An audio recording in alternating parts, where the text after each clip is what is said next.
Secretaría del Trabajo y Previsión Social, Gobierno de la República. Muy buenos días a todos. Muchas gracias por su asistencia el día de hoy a esta conferencia de prensa que preside el señor secretario del Trabajo, licenciado Alfonso Navarrete. Lo acompaña el maestro Rafael Abante Juárez, subsecretario del Trabajo, y el doctor Rogelio Miguel Figueroa Velázquez, director general de inspección de esta secretaría. Adelante, señor secretario. Muy buenos días. Tengan todos ustedes, les deseo que tengan una semana mayor para quienes son creyentes, llena de reflexión, como son estos días, pero para todos son días posiblemente de descanso, algunos de ellos, y si no, pues la Junta Federal está en la mejor disposición de poder recibir cualquier reclamo que tengan, y la Profedet para poderlos asesorar gratuitamente. En mi caso, que no va a haber esos días de descanso y soy apartado B, pues ni la Junta ni la Profedet me ayuda, ni tampoco creo que el tribunal me ayude mucho. Quería platicar con ustedes de un tema importante. Desde hace algunas semanas, su servidor tuvo conocimiento de indicios de conductas irregulares en el Infonacot. Los indicios no eran un quebranto al patrimonio del Infonacot, que además no es dinero público, es dinero de los trabajadores, sino los indicios que se tenían que ver con conductas de funcionarios del Infonacot que tramitaban con agilidad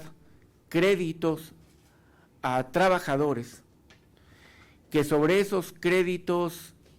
en la forma de presentación de los papeles, los ayudaban a agilizarlos, algunos de ellos expidiendo documentos apócrifos para que pudieran clasificar como tales los créditos, y que al entregarse el crédito le cobraban al trabajador un 30% del monto del crédito que le diera el Infonacot. Para garantizar y encubrir la actividad irregular, en varios casos lo que se hacía es que hacían que el trabajador firmara pagarés por el monto del 30%, que en el momento de ser entregados podían ser canjeables, y por lo tanto la actividad quedaba completamente encubierta. La dificultad de este asunto es que era un tema entre particulares donde institucionalmente era muy difícil que pudiéramos nosotros encontrar una irregularidad, porque al final se traducía, si estaba bien integrado el expediente, en un fraude, un abuso de confianza entre particulares, entre un analista del Infonacot y la víctima,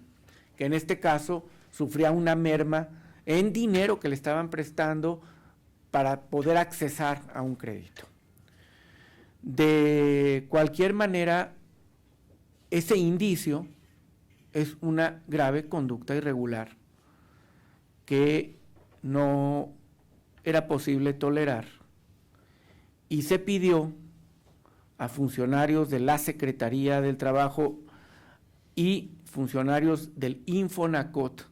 junto con el órgano interno de control, que se trabajara en de qué manera, teniendo yo estos datos, no quedara la institución y la Secretaría como omisa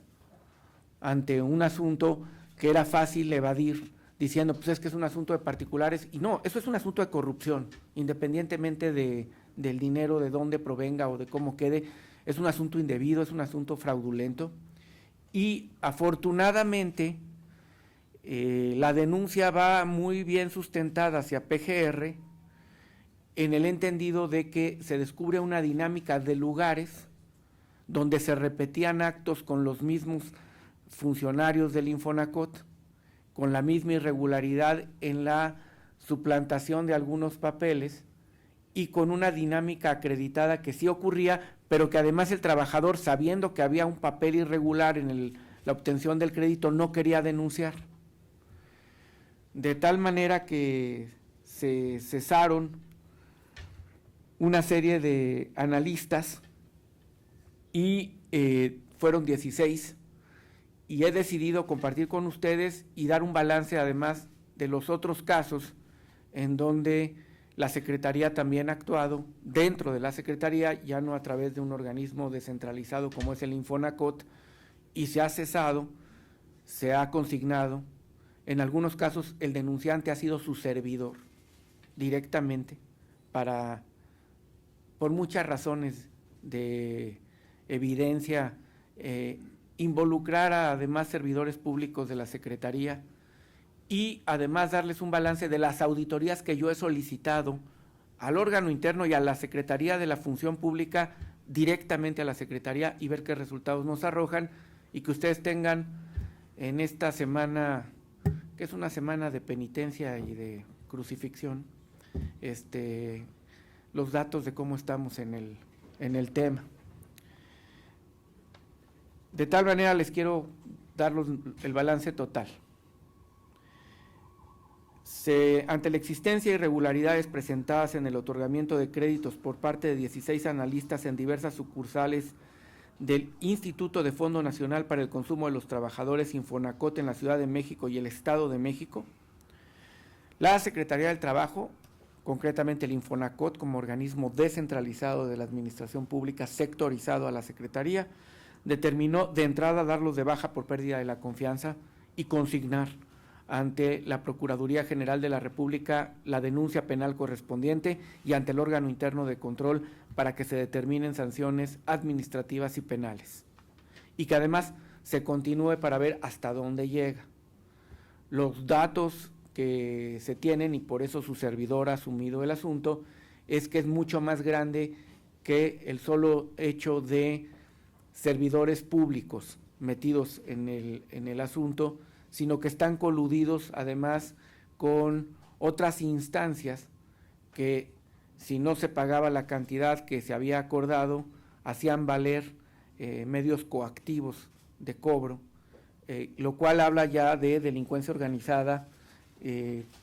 Claramente, repito, indicios que yo tengo, pero que seguramente se van a acreditar en una averiguación previa que se haga siguiendo los pasos correctos, y que determinarán una mafia y una organización delictiva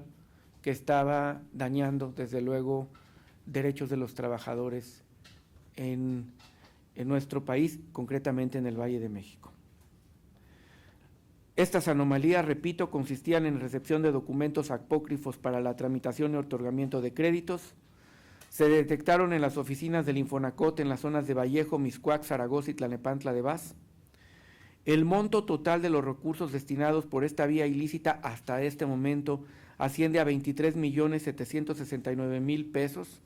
en 379 casos. No son pocos. Como medida inmediata y mientras se desarrollan las investigaciones, a estos servidores públicos se les prohibió la entrada a las instalaciones en estas direcciones y a cualquier otro inmueble del organismo, cumpliendo todos los requisitos legales para cesarlos del ejercicio de sus funciones. El órgano interno de control de la institución inició por su parte los procedimientos administrativos correspondientes y de manera paralela se presentó ante la Procuraduría General de la República una denuncia penal para deslindar responsabilidades. Es importante señalar que en lo que va de la actual administración, aparte de estos 16, otros 12 servidores públicos en otras áreas de la Secretaría de Trabajo y Previsión Social han sido cesados por motivos a irregularidades encontradas en sus funciones y en sus labores. De enero de 2013 y marzo del presente año, la Auditoría Superior de la Federación ha practicado a la Secretaría de Trabajo y Previsión Social un total de 31 evaluaciones en temas diversos, como sus estrategias para fortalecimiento de los sistemas de control interno y para enfrentar la corrupción en las instituciones del sector público. Quiero decirles que yo solicité que se iniciara con mi oficina, con la oficina del secretario una auditoría completa. Y lo hice para evitar, en primera porque es bueno saber en la oficina de uno cómo está, llamaba la atención que se pidiera que a la oficina de un secretario se le auditara y que él fuera el secretario el que lo estuviera pidiendo. No se había practicado una auditoría a la oficina de un secretario de la Secretaría del Trabajo a lo largo de su historia, hasta donde me lo hizo saber el secretario entonces de la Función Pública, pero además eso debe de dejar claro a cualquier servidor público de la Secretaría que todas las áreas son susceptibles de ser auditadas y que es mejor enterarse de los problemas cuando uno está sentado, aunque no lleguen a ser irregularidades mayores, pero sí observaciones, que cuando uno no está ya en el cargo, y que esta es una sana práctica. De la Junta Federal de Conciliación y Arbitraje, entonces habría que sumar 16 de Infonacot hasta este momento, 12 dentro de la Secretaría, algunas de ellas de muy altos servidores públicos, que fueron inhabilitados y sancionados.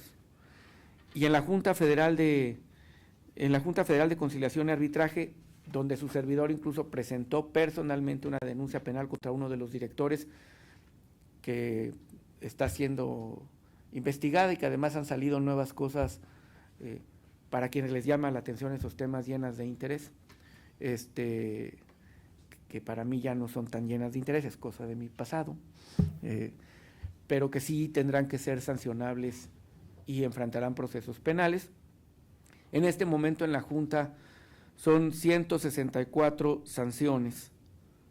que se han desglosado de la siguiente manera: 60 que corresponden a amonestaciones públicas, 41 que son suspensiones temporales del cargo, otras 16 destituciones, 45 más inhabilitaciones y 2 con sanciones económicas, lo que da un total de 164 sanciones.